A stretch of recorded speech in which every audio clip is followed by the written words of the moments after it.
Hello friends, welcome to my YouTube channel SSC exam preparation. मैं हूं अर्चिता नयन और आपके सामने यहां पे बात की जा रही है आरआरबी एनटीपीसी के सिलेबस की। जैसा कि आप सभी को पता होगा, बहुत सारे स्टूडेंट्स के प्रेशर के बाद लास्टली यहां पे लगभग 1 साल के बाद से आरआरबी एनटीपीसी का फाइनली एग्ज़ाम डेट दे दिया गया, जिसका सभी स्टूडेंट्स को इंतज़ार था। सभी स्टूडेंट्स के मन में अभी ये सवाल होगा कैसे इसकी तैयारी हम करें, कैसे इसमें क्या क्या होना चाहिए। तो मैं आपको, जैसा कि आप सभी को पता होगा, इसकी जो डेट निकाली गई है 15 दिसंबर दी गई है, तो इसलिए हमें इसकी अब पूरी अच्छे तरीके से तैयारी करनी होगी, जिसके लिए आपको आरआरबी एनटीपीसी का सिलेबस जानना बहुत ही ज़्यादा ज़रूरी हो चुका है।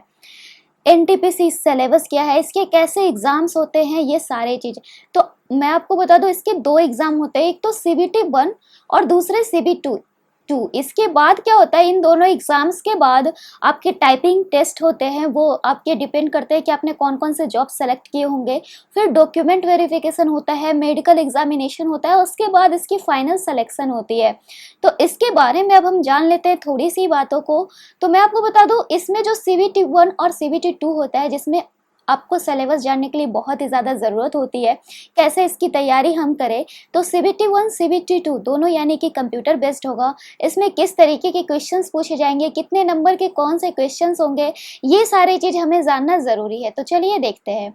मैं आपको बता दूं, इसमें अगर हम स्टेज 1 की बात करें, जिसमें आपको 90 मिनट में 100 प्रश्न पूछे जाते हैं, इसके बारे में बात करते हैं। तो इसमें जनरल अवेयरनेस मैक्सिमम 40 मार्क्स के होते हैं। आपको मैं बता दूं, इसके जो पेपर होते हैं एसएससी की तरह के नहीं होते हैं।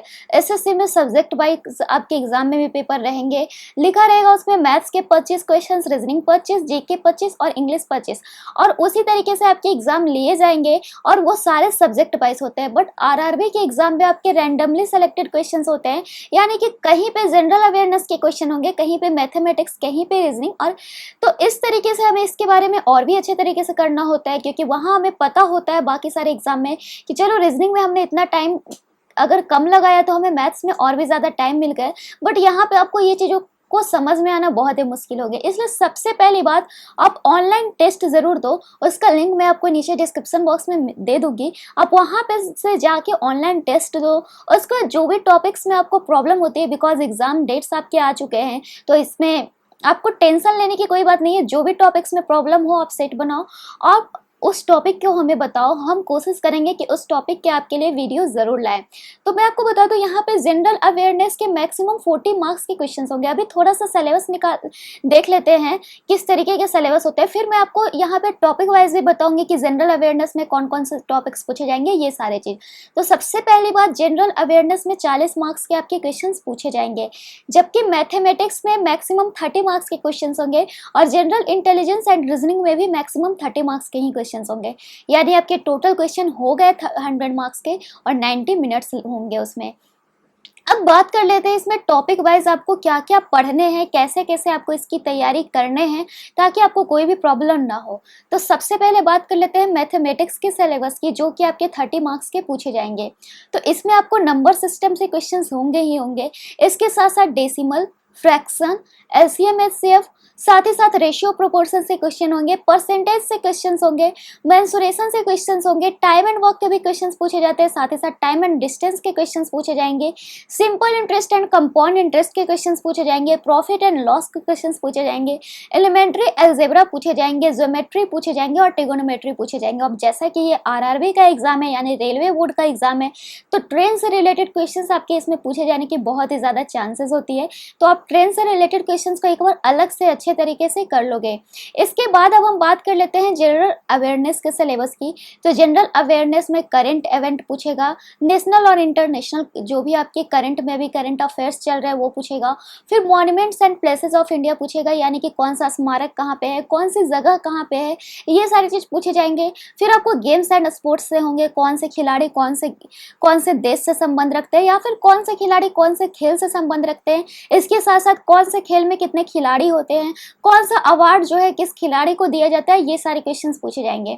फिर आपसे पूछा जाएगा आर्ट एंड कल्चर से क्वेश्चन, कला एंड संस्कृति से, यानी कि बिस्मिल्लाह खां कौन से कला से संबंध रखते हैं। इसके बाद आपके यहाँ पे क्वेश्चंस हो सकते हैं इसमें कि कौन सा जो डांस है लोकप्रिय नृत्य जो है कौन से राज्य से करता है, ये सारे चीज। फिर इंडियन लिटरेचर से क्वेश्चंस पूछे जाएंगे। इसके साथ साथ पॉलिटी इंडियन पूछा जाएगा, गवर्नेंस, कॉन्स्टिट्यूशन सिस्टम पूछा जाएगा। इसके बाद जनरल साइंस और लाइफ साइंस पूछा जाएगा।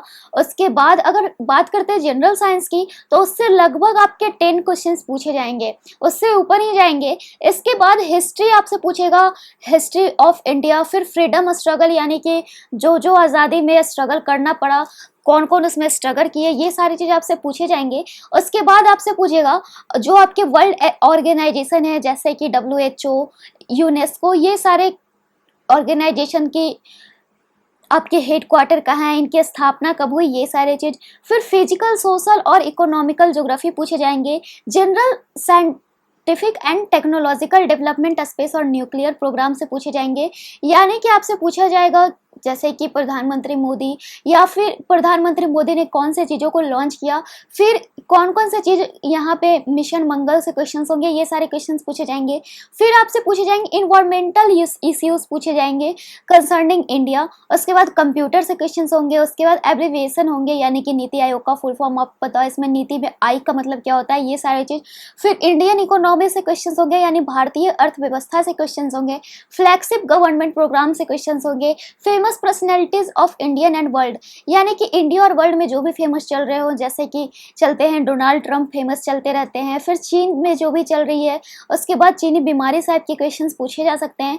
इसके साथ साथ जो भी महत्वपूर्ण व्यक्ति, जैसे जिनकी अभी हाल फिलहाल में डेथ हुई हो, जिन्हें कोई अवार्ड मिला हो, वो सारे क्वेश्चंस होंगे। उसके बाद इंपॉर्टेंट गवर्नमेंट और पब्लिक सेक्टर ऑफ इंडिया पूछेगा, यानी कि आपसे पूछेगा कि जो भी सेक्टर्स है इंडिया के, उसके बारे में, रेलवेज के बारे में क्वेश्चंस पूछेंगे, ये सारे पूछे जाएंगे। अब बात कर लेते हैं थोड़े से रीजनिंग के सिलेबस के बारे में। रीजनिंग का सिलेबस आपको कुछ खास नहीं रहता है। यहाँ पे रीजनिंग में सिंपली क्वेश्चंस पूछे जाएंगे, लेकिन आपको जानना जरूरी है। जैसे कि एनालॉजीज पूछे जाएंगे, जिसमें कि एनालॉजी में होता क्या है, कोरिलेट करना होता है क्वेश्चंस को। जैसा कि मैं आपको यहाँ पे एनालॉजी एंड सिमिलरिटीज के लगातार क्वेश्चंस करवा भी रही हूँ रीजनिंग के, तो जिन लोगों ने भी वो वीडियोज नहीं देखा है, वो वीडियो लिस्ट में जाकर जरूर देख लीजिए। इससे आपको बहुत ही ज्यादा फायदा मिलेगा, ना ही सिर्फ रेलवे में, बल्कि एसएससी या फिर जो भी एग्जाम में रीजनिंग के क्वेश्चंस होते हैं, वहां पे एनालॉजी से क्वेश्चंस होते हैं। फिर आपके पजल पूछा जाएगा, जिसमें सीरीज और डायरेक्शन से क्वेश्चंस होंगे। फिर सैलोलिज्म पूछा जाएगा, स्टेटमेंट एंड कंक्लूजन से रिलेटेड। वेन डायग्राम से क्वेश्चंस होते हैं। फिर डिसीजन मेकिंग क्वेश्चंस होंगे, जिसमें आपकी प्रोफिशिएंसी लेवल की जांच होती है। यहाँ पे कोडिंग एंड डिकोडिंग से क्वेश्चंस होते हैं, जो कि बहुत ही ईजी होते हैं, थोड़ा सा आपको इसमें एबिलिटी बढ़ाना होता है। फिर ऑड वन आउट पूछेगा, जैसे कि 4 वर्ड्स दे दिया, इसमें कौन सा अलग होगा, ये सारे चीज। फिर आपसे पूछेगा एनालिटिकल रीजनिंग, जिसमें आपको पैसेजेस होंगे, ग्राफ्स होंगे, टेबल्स होंगे, सेप्स होंगे। उसके बाद डाटा सफिशिएंसी पूछेगा। फिर आपसे पूछेगा स्टेटमेंट कंक्लूजन पूछेगा। Completion of number and alphabetical series पूछेगा, यानी अल्फाबेटिकल सीरीज की जो रीजनिंग होती है वो पूछी जाएगी। मैथमेटिकल ऑपरेशंस पूछे जाएंगे, जिसमें थोड़े बहुत एडिशन, सब्ट्रैक्शन, मल्टीप्लिकेशन और डिवीजन होंगे। फिर रिलेशनशिप्स में ब्लड रिलेशन पूछा जाएगा, उसके भी हमने आपको वीडियो करके रखा है। जम्बलिंग, यानी कि कोई भी लेटर्स रहेंगे उसे आपको रीजम्बल करना होगा ताकि वो मीनिंगफुल बन जाए। फिर मैप्स से क्वेश्चंस होते हैं, जिसमें courses of action, decision making, ये सारे क्वेश्चंस हो गए। फिर इंटरप्रिटेशन ऑफ ग्राफ भी पूछे जाते हैं। अब ये तो हो गए CBT 1 के बारे में। तो CBT 1 के टॉपिक्स के बारे में आपको पता चल गया। अब थोड़ा सा CBT 2 के बारे में जान लेते हैं, और इसके बाद हम आपको बताएंगे कि कौन कौन से बुक्स आपको पढ़ने हैं, जो कि आप आसानी से 3 महीने में आसानी से कवर कर सकते हो, बिकॉज आपके पास 3 महीने का ही टाइम है, और इसे 3 महीने में आपको इस एग्जाम को कवर कर लेने हैं। तो अगर हम CBT 2 के परीक्षा के पैटर्न के बारे में बात करते हैं, तो इसमें जनरल अवेयरनेस मैक्सिमम 50 मार्क्स के पूछे जाते हैं, जबकि मैथमेटिक्स मैक्सिमम 35 मार्क्स के, जनरल इंटेलिजेंस और रीजनिंग भी मैक्सिमम 35 मार्क्स के होते हैं, यानी ओवरऑल 120 मार्क्स के क्वेश्चंस होते हैं, जो कि 90 मिनट आपका टाइम होता है, जिसपे 120 मार्क्स के क्वेश्चंस आपको कवर करने होते हैं, और 120 क्वेश्चंस भी होते हैं। अब अगर इसके टॉपिक की बात करते हैं, तो इस पे आपको सबसे पहले जनरल अवेयरनेस, जो कि 50 मार्क्स की है, तो हमें इसके प्रायोरिटी देना बहुत ही ज्यादा इंपॉर्टेंट होता है। तो इसमें सबसे पहले तो करंट अफेयर पूछेगा, मॉन्यूमेंट्स, यानी कि जो भी लगभग हमने पढ़ा सीबीटी 1 के लिए लगभग वही सारी चीजें होंगे, जैसे आपको स्मारक के बारे में पूछेगा, गेम्स एंड स्पोर्ट्स के बारे में पूछेगा, आर्ट एंड कल्चर के बारे में पूछेगा, इंडियन लिटरेचर के बारे में पूछेगा, पॉलिटी के बारे में पूछेगा, साइंस के बारे में पूछेगा, इसमें भी अप टू 10th जैसा कि पिछले बार में हमने आपको बताया, हिस्ट्री पूछेगा, UN and other world organisation पूछेगा, सारी चीज आपको लगभग सेम पूछेंगे। थोड़ा सा अंतर किया, ट्रांसपोर्ट सिस्टम आपसे पूछ लेगा, फ्लैगशिप गवर्नमेंट प्रोग्राम, फ्लोरा और फौना ऑफ इंडिया पूछेगा आपसे, तो ये सारे थोड़े थोड़े डिफरेंस करेंगे। मैथमेटिक्स की बात करें तो मैथमेटिक्स जो कि 35 मार्क्स की सीबीटी 2 में पूछी जाएगी, तो इसमें नंबर सिस्टम पूछा जाएगा, डेसिमल पूछा जाएगा, आपका फ्रैक्शन पूछा जाएगा, LCM, HCF, ratio, proportion, percentage, mensuration, time and work, time and distance, simple interest, compound interest, profit and loss, elementary algebra पूछे जाएंगे, ज्योमेट्री, ट्रिगोनोमेट्री पूछे जाएंगे, एलिमेंट्री स्टैटिक्स पूछे जाएंगे, ये सारे चीज पूछे जाएंगे। जबकि जनरल इंटेलिजेंस एंड रीजनिंग की अगर हम बात करते हैं तो इसमें completion of number and alphabetical series पूछे जाएंगे, मैथमेटिकल ऑपरेशन, सिमिलरिटीज पूछे जाएंगे, रिलेशनशिप्स पूछे जाएंगे, एनालॉजी एंड सिमिलरिटी से क्वेश्चन पूछे जाएंगे, एनालिटिकल रीजनिंग से, साइलोजिज्म से, डाटा सफिशिएंसी पूछे जाएंगे, स्टेटमेंट कंक्लूजन होंगे, कोर्सेज ऑफ एक्शन होंगे, डिसीजन मेकिंग होंगे, मैप्स होंगे। बिल्कुल आपको जो भी इसमें सीबीटी 1 में पढ़ना है वही सारी चीज सीबीटी 2 में होंगे। अब बात कर लेते हैं अलग से एंशिएंट हिस्ट्री में क्या क्या पूछे जाते हैं, यह भी आपके लिए जानना जरूरी है क्योंकि हमें पूरे हिस्ट्री नहीं पढ़ने हैं, जो जो हमें, बिकॉज टाइम हमारे पास कम है, तो जो जो टॉपिक इंपॉर्टेंट है हम बस वही सारे पढ़ेंगे। तो एंशिएंट हिस्ट्री में आप प्री हिस्टोरिक पीरियड पढ़ोगे, उसके बाद आपको हड़प्पन सिविलाइजेशन पढ़ना है जिसमें सिंधु घाटी सभ्यता, ये सारे चीज होंगे। फिर वैदिक सभ्यता आपसे पढ़ने होंगे जिसमें वेदों के बारे में जानकारियां होंगी। फिर महाजनपद आपको पढ़ने होंगे, मगध के बारे में पढ़ने होंगे। फिर धार्मिक जो आपकी क्रांतियां हुई उसके बारे में आपको पढ़ना होगा। मौर्य साम्राज्य के बारे में पढ़ना होगा, संगम काल के बारे में पढ़ना होगा, गुप्त साम्राज्य के बारे में पढ़ना होगा, वर्धाना वंश के बारे में पढ़ना होगा। फिर हर्षवर्धन के बाद इंडिया जो रहा उसके बारे में। फिर अगर हम मिडिएवल हिस्ट्री की बात करते हैं तो इसमें राजपूत के काल को आपको पढ़ना होगा, सल्तनत के काल को पढ़ना होगा, विजयनगर एम्पायर के बारे में पढ़ना होगा, सूफी एंड भक्ति मूवमेंट के बारे में आपको पूरी पढ़नी होगी, मुगल एम्पायर पढ़ना होगा, मराठा स्टेट और मराठा कन्फेडरेसी पढ़ना होगा, एडवेंट ऑफ यूरोपियन भी पढ़ना होगा। उसके बाद अगर मॉडर्न हिस्ट्री की बात करते हैं तो ब्रिटिश की जो शक्तियां हैं उसके बारे में, कैसे उसकी शक्तियां बढ़ी हैं उसके बारे में। फिर आपको पढ़ना होगा कि ब्रिटिश ने कैसे हमारे देश में शासन किया। फिर 19 से 20 सेंचुरी में जो भी रिलीजियस मूवमेंट हुए, यानी कि जो भी क्रांतियां हुई, जो भी आंदोलन हुई, 1857 की का विद्रोह आपको पढ़ना होगा। फिर कांग्रेस के मॉडरेट और एक्सट्रीमेट फेज जो रहे, कांग्रेस ने जो जो चीज की है उसके बारे में। फिर इंडियन नेशनल मूवमेंट जो रहे, गांधी जी की पूरी आपको काल पढ़नी होगी। फिर फर्स्ट फेज ऑफ इंडिपेंडेंस यानी कि स्वतंत्रता का जो प्रथम काल रहा वो कैसा रहा वो आपको पढ़ना होगा। जबकि राज्य व्यवस्था की बात करें तो इसमें इंडियन कॉन्स्टिट्यूशन का कैसे वो आया इसके बारे में पढ़ना होगा। फिर कॉन्स्टिट्यूशन बनने के बारे में पढ़ना होगा, कॉन्स्टिट्यूट जो असेंबली बनी, जो सभा बना उसके बारे में पढ़ना होगा। फिर डिफरेंट सोर्स पढ़ना होगा इंडियन कॉन्स्टिट्यूशन के। फिर अमेंडमेंट पढ़ना होगा। उसके बाद आपको पढ़ना होगा यहाँ पे इंडियन कॉन्स्टिट्यूशन की क्या क्या खासियत है उसके बारे में। फिर आपको प्रेम्बल के बारे में पढ़ना होगा, यानी कि जो भी संविधान के फर्स्ट पेज में जो चीजें लिखी हुई है उसकी जानकारी होनी चाहिए। कब हमारे संविधान में किस चीज को जोड़ा गया, कौन सी चीज हमारे संविधान में पहले से नहीं थे, धर्मनिरपेक्ष पहले से नहीं थे, ये सारी चीज आपको करना होगा। फिर इंडियन स्टेट का कैसे मर्जर हुआ, ये सारी चीज। फिर यूनियन टेरिटरीज के बारे में पढ़ना होगा। रीऑर्गेनाइजेशन कैसे स्टेट्स का हुआ, सिटीजनशिप पढ़ना होगा। फंडामेंटल राइट्स पढ़ने होंगे, आपके मौलिक अधिकार पढ़ने होंगे।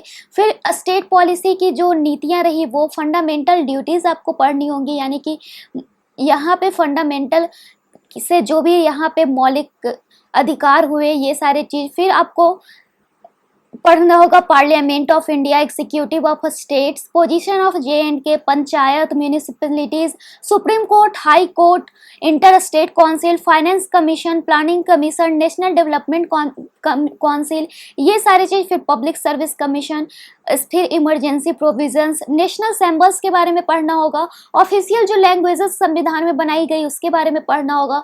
फिर भूगोल के सिलेबस की बात करते हैं तो इसमें आपको सोलर सिस्टम पढ़ना होगा, यानी कि सौर जो रहा उसके बारे में, फिर कंटिनेंट्स एंड ओशियन के बारे में पढ़ना होगा, यानी महासागरों के बारे में हमें पढ़ना होगा, बायोस्फीयर, लिथोस्फीयर, हाइड्रोस्फीयर जो है उसके बारे में, लैटिट्यूड और लॉन्गिट्यूड के बारे में पढ़ना होगा, फिर हमारे पृथ्वी की जो भी डिफरेंट हीट जोन है उसके बारे में आपको पढ़ना होगा, इंटरनेशनल जो डेट लाइन है उसके बारे में पढ़ना होगा, मोशन ऑफ अर्थ पढ़ना होगा, कैसे दिन और रात में कैसे ये एक्सिस घूमता है इसके बारे में, एटमॉस्फेयर के पूरे लेयर के बारे में पढ़ना होगा, वेदर एंड क्लाइमेट के बारे में पढ़ना होगा, atmospheric pressure, internal structure of earth, फिर रॉक्स के बारे में, अर्थक्वेक और वोल्केनोस के बारे में, फिर वेरियस लैंडफॉर्म जैसे पहाड़ों के बारे में, घास की जो भूमि रही, इस सभी चीज़ों के बारे में पढ़ना होगा, हवा, वायु के एक्शन के बारे में पढ़ना होगा, मिट्टियों के बारे में पढ़ना होगा, वाटर रिसोर्सेज के बारे में पढ़ना होगा, ये सारी चीज़, रिवर वैल्यू प्रोजेक्ट्स के बारे में पढ़ना होगा, रिवर साइड सिटीज़ के बारे में पढ़ना होगा, वंडर्स ऑफ द वर्ल्ड के बारे में पढ़ना होगा, यानी कि जो भी पूरे देश के पूरे दुनिया में अजूबे हैं उसके बारे में, सबसे ऊंचा माउंटेन पीक कौन सा है, ये सारी चीज़ भी आपके पूछे जाते हैं। फिर अगर अर्थशास्त्र के सिलेबस की बात करते हैं तो इंडियन इकोनॉमी के हाईलाइट्स आपको पढ़ लेने हैं, इकोनॉमी और इकोनॉमिक्स में अंतर पढ़ लेने हैं, इंडियन इकोनॉमी के क्या क्या गुण है वो आपको पढ़ने होंगे, एग्रीकल्चर और land development, national income planning, unemployment यानी बेरोजगारी, ट्रेड एंड कॉमर्स के बारे में, नई शिक्षा नीति के बारे में आपको पढ़ना होगा, Indian financial system, Indian fiscal system, banking in India, tax system, industry, foreign trade, ये सारे, जबकि भौतिकी में आपको यूनिट पढ़ना होगा, motion, work energy power, gravitation, pressure, flotation, लगभग सारी चीज़ यहाँ पे आपको कवर कर लेने हैं। रसायन विज्ञान में atomic structure, substance and it's nature, oxidation reduction, acid base और साल्ट के बारे में जानकारी होनी चाहिए, नॉन मेटल के बारे में जानकारी होनी चाहिए, कार्बन और इसके कंपाउंड्स के बारे में जानकारी होने चाहिए, फिर कुछ कुछ जो धातु है इसके इंपॉर्टेंट फैक्ट्स के बारे में पता होना चाहिए, जीव विज्ञान में आपको इसके introduction, classification of organism, cytology, genetics यानी कि कैसे किस तरीके से हमारे जेनेटिक्स कौन सी बीमारियां कैसे कैसे करती हैं, ये सारी चीज, जूलॉजी पढ़ना होगा, animal kingdom, animal tissue, human blood के बारे में पढ़ना होगा, सिस्टम ऑफ ह्यूमन बॉडी पढ़ना होगा, न्यूट्रिएंट्स पढ़ना होगा, ह्यूमन डिजीजेस पढ़ना होगा। तो ये सारी चीज़ आपको पता चल गए। अब बात आते हैं इसके हमें कौन कौन से बुक हम इसके लिए लेंगे। ये तो हमारे थी टोटली सिलेबस। अब थोड़ी सी बुक के बारे में अगर जानकारी ले ले तो जनरल अवेयरनेस के लिए सबसे बेटर आपके लिए लुसेंट की बुक होगी और अरिहंत की बुक होगी। इसके साथ साथ एनसीईआरटी के लिए आप क्लास 10 एंड 12 की बुक ले लो, एनसीईआरटी की। इससे आपका साइंस लगभग कवर हो जाता है और कुछ कुछ आपके और भी चीज़ों को कवर हो जाती है, इसलिए एनसीईआरटी बुक आप ले लोगे, लुसेंट की बुक ले लोगे, अरिहंत की बुक ले लोगे। इसके बाद अगर मैथमेटिक्स की बात करें तो आर एस अग्रवाल आपके लिए बिल्कुल सही है। फिर एनसीईआरटी के क्लास 6 से क्लास 11 के मैथ्स आपको अच्छे तरीके से कर लेने हैं। फिर आप क्विकर मैथ्स ले सकते हो, जो आपको मैजिकल बुक आते हैं क्विकर मैथ्स की एम टायरा की ओर से, उसे आप ले लो। फिर एडवांस मैथ के लिए एक बुक आपको ले लेनी है। जबकि अगर लॉजिकल रीजनिंग की बात करते हैं तो इसमें एनालिटिकल रीजनिंग के लिए एम के पांडे की बुक ले सकते हो। रीजनिंग टेस्ट ऑफ रीजनिंग के लिए इडगर टॉर्फ की बुक आती है। मॉडर्न अप्रोच टू वर्नर, ये आपके आर एस अग्रवाल की बुक आती है, वो आप ले लोगे। लुसेंट की भी बुक आती है रीजनिंग की, वो भी आप ले लोगे, तो आपको ये सारी चीज कवर होंगे। इसके अलावा ये तो सारे बुक्स की बात है, और प्रीवियस ईयर की बुक ले लो।